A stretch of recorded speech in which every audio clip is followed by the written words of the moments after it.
I met a Gypsy.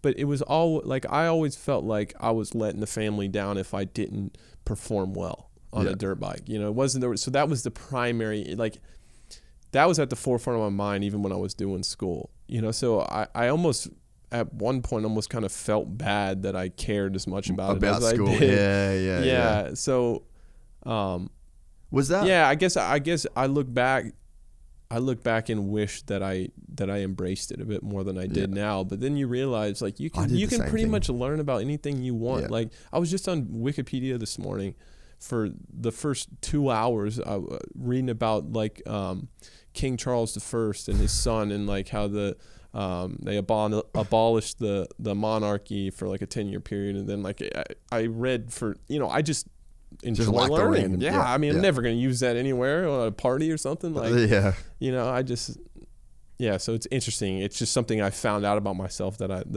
like doing for nobody pushed me or, you know, that's cool. When you say, like, you felt this pressure to win and, like, you didn't want to let your family down, when you look back at it now, how right did you get that? Like, how right were you about the level of letdown that you would have put on your family if you let them down? Like, were you making a bigger deal out of it mentally than what it actually was, or was it very justified, the care? You know what? Do you get what I'm trying to say? It's kind of like a complicated question, but no, it's not very because complicated. I over dramatized a lot in my life when I look back at it from this perspective, but at that time, that's all I had was that perspective, if that makes sense. I think I have a much more compassionate view of kind of the environment than I was very angry for a long time, just really mad. Like that showed itself a lot. But it was hard. Like, realistically, it was pretty hard. Yeah. So I wasn't too far. You went far off the mark. If anything, it was the other way. Like, if anything, I told myself it was totally chill. Yeah. You know, and that's kind of what got me in trouble. Yeah. But like you said, it's one of those things where everybody's doing their best. Everybody has trauma they're dealing with themselves. And at the end of the day, if it wasn't for the people that I had, I wouldn't be here. Yeah. And as I told you earlier, it's like all these things happened that kind of, like, it's worked out. Like, I'm in a good place now. I have a great girlfriend. I have a great job, great home, enjoy my life. So I'm not going to look back and be like, oh man, why'd you do that?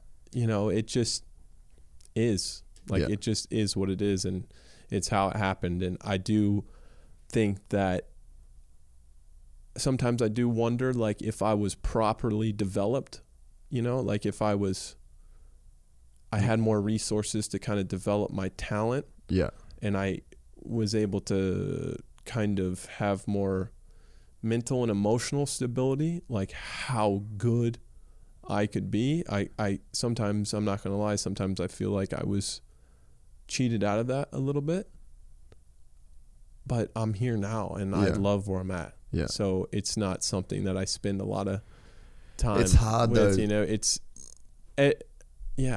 With the like the part, like when you look back and you think about, like, there's just so much emphasis, and you can see this everywhere in our sport particularly. Like, you can really see it, but I'm sure it happens in every sport where it's like there's such a focus on developing the athlete and not the human. Yeah.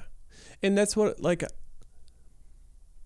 man, I love my dad. I love my mom. Like, I love my family. You know, it's not a blame game for me. You know what I mean? Like, it just, and to be honest with you, like, I wanted to do whatever it took. And if that's what it took, I was whatever. Like, I'll deal with it. Like, yeah, I do have some, like, I do have some things I need to work through. Also, who doesn't? Yeah. And it's not, you know, everybody. I guess one thing I want to specifically clarify is everybody had my best interest in heart. you know, and the intention was good. Life is not perfect. Yeah. And that's fine. Like I'm not an angry guy anymore. Like it's worked out. So at the end of the day, I'm grateful for the sacrifices of my mom, my dad, my sister, even my grandparents helped out a ton early in my career. Like if it wasn't perfect, but it got me here. It's like the top 1% of 1% of dirt bike racers that ever get to do stuff like this. And I owe that all to them. Yeah. So it wasn't perfect, but I'm not here being like, poor me, look at me. It's just, it's just life. And I asked that because I probably had guilt, but in the opposite way.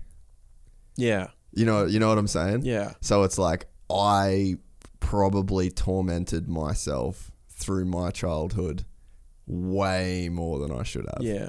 So it's I'm looking back, you know what I mean? Like I'm looking in that lens and I'm like, fuck. I also will say that I was probably a little bit more of an asshole than I led myself to believe. Like some of the traits that professional athletes, like to get to this level, you got to be like a certain level. That's what you're talking about before. Kobe, that MJ. You have to have a certain of this like, fuck you kind of like, and I was definitely like really stubborn, crazy strong-willed, and I'm sure that was frustrating for my parents. You know, like I wasn't backing down to anybody. Like I would listen because I knew I had to get better, but like if I thought somebody was wrong, like I would tell them, you know, and it wasn't always pretty. So I don't want to paint this picture like I'm some saint kid either. You know, it goes both ways. Yeah.